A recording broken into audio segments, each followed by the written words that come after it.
नमस्कार बच्चों। संस्कृत सीखो के YouTube चैनल पर मैं प्राध्यापक कृष्ण वशिष्ठ आप सबका हार्दिक स्वागत और अभिनंदन करता हूं। अलंकार की पिछली वीडियो में हमने अलंकार की परिभाषा और अनुप्रास अलंकार को सरल किया था। आज हम इस वीडियो में उपमा अलंकार को सरल करेंगे। उससे आधारित किस प्रकार से प्रश्न पूछे जाते हैं वो भी हम देखेंगे। तो आइए स्क्रीन पर चलते हैं। उपमा का लक्षण देखें। साधर्म्यम उपमा भेदे। इस लक्षण में तीन शब्द हैं, साधर्म्यम, उपमा और भेदे। आप इन तीनों को अलग अलग जानें। साधर्म्य का अर्थ है समान गुण, वो धर्म जो दोनों ही वस्तुओं में एक समान हो, वो गुण। उपमा उपमा अलंकार है और भेदे का मतलब है भिन्नता का होना।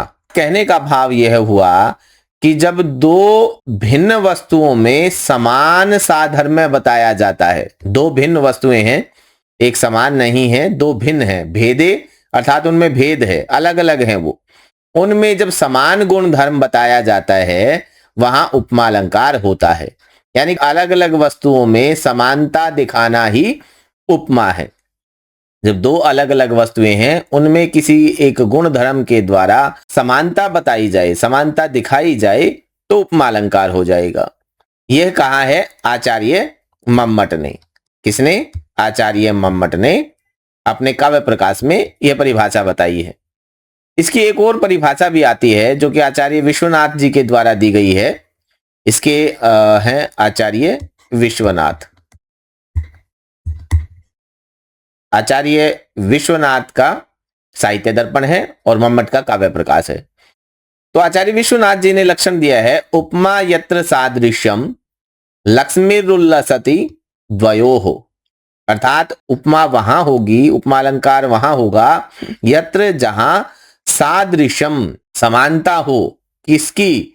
लक्ष्मी उल्लसति द्वयोः, दो वस्तुओं में, द्वयोः दो वस्तुओं में लक्ष्मी ही सुंदरता की अर्थात शोभा की समानता हो, शोभा रूपी जो समानता है वो प्रकट की जाए, सादृश्य प्रकट किया जाए तो वहां उपमा अलंकार होता है।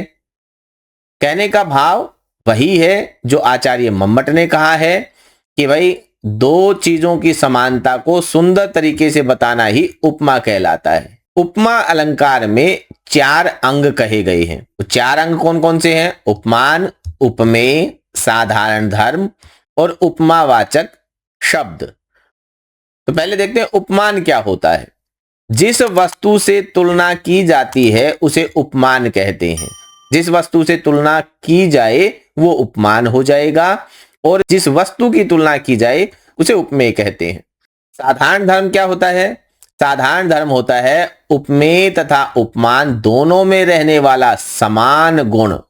यानी कि उपमेय में भी वो गुण होगा, उपमान में भी वो गुण होगा और उसी के आधार पर दोनों की समानता बताई जाती है। और उपमावाचक शब्द समानता को दिखाने वाले जो शब्द हैं, इव, तुल्य, वत, सम, ये सभी क्या है? उपमावाचक शब्द हैं। अर्थात आपको किसी श्लोक में या किसी वाक्य में इन शब्दों का प्रयोग मिले, इव, तुल्य, वत और सम, तो आप उसे देखते ही ये समझ जाएंगे कि ये जो श्लोक है, ये जो रचना है, उसमें उपमा अलंकार है।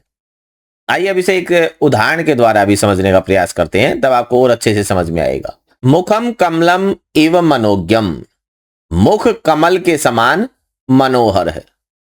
अब आप इसमें ये देखें कि सबसे पहले तो आपको इव दिखाई दे गया। इव क्या है?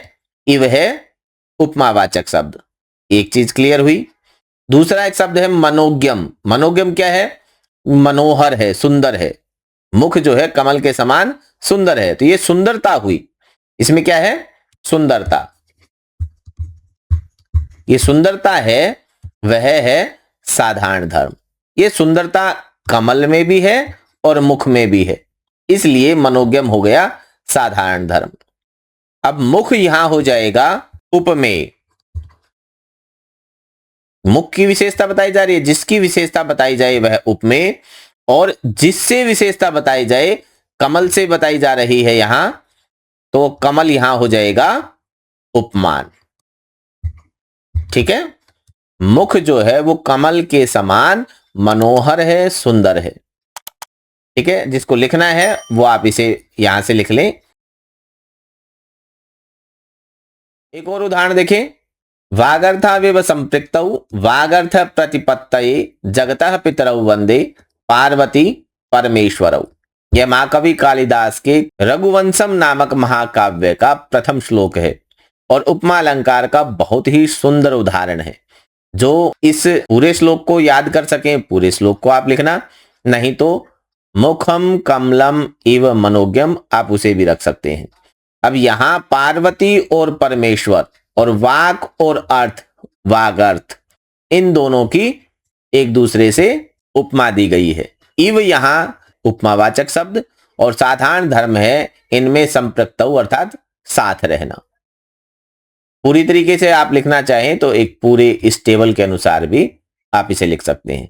तो परीक्षा में इससे संबंधित जो प्रश्न आते हैं वो सीधे सीधे आते हैं कि उपमा अलंकार का आप लक्षण लिखें, एक तो ये हो जाएगा। दूसरा हो जाएगा उपमा अलंकार का आप उदाहरण लिखें। और तीसरा प्रश्न यह भी हो सकता है कि लक्षण से आपको रिक्त स्थान पूर्ति करने के लिए कहा जाए। रिक्त स्थान आपको दे दिया जाए लक्षण में कहीं पर भी और उसके आधार पर आपको रिक्त स्थान भरने को कहा जाए। तो इस प्रकार से 3 प्रकार के प्रश्न परीक्षा में इसे पूछे जा सकते हैं। तो प्यारे बच्चों, आज हमने उपमा अलंकार को सरल किया है। अगर वीडियो आपके लिए उपयोगी है तो आप वीडियो को लाइक करें, अपने मित्रों के साथ शेयर करें, चैनल को सब्सक्राइब अवश्य करें। मिलते हैं अगले अलंकार की अगली वीडियो के साथ, तब तक के लिए नमस्कार।